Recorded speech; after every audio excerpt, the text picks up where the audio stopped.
মা ক্ষমতাচ্যুত হওয়ার পর বিভিন্ন সংবাদ মাধ্যমে এক এক সময় এক এক কথা বলছেন শেখ হাসিনা পুত্র সজীব ওয়াজেদ জয়।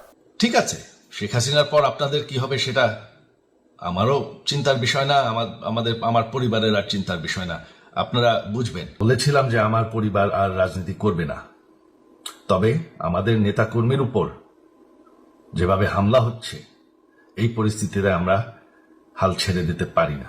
দেশের এই পরিস্থিতিতে শুরুতে এমন মন্তব্য করলেও ভারতের সংবাদ মাধ্যমকে দেয়া সাক্ষাৎকারে তিনি বলেন ওটা ছিল অভিমানী বক্তব্য।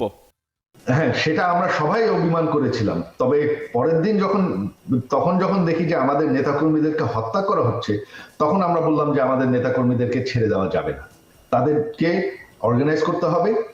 জয় স্বীকার করেন আওয়ামী লীগ সরকারের আমলে অনেক বিষয়ে ভুল হয়েছে।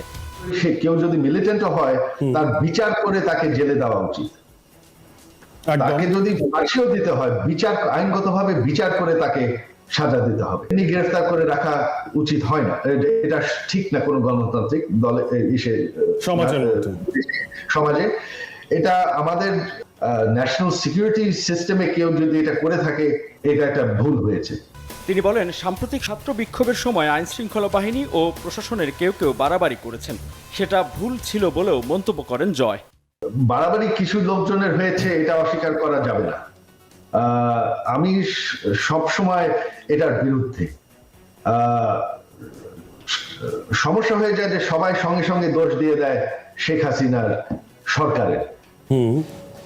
দলটি এত বড়, দেশটি এত বড়, এত মানুষ আছে, মাঝে মধ্যে কিছু কিছু এলিমেন্টস আছে যারা বাড়াবাড়ি করে ফেলায়।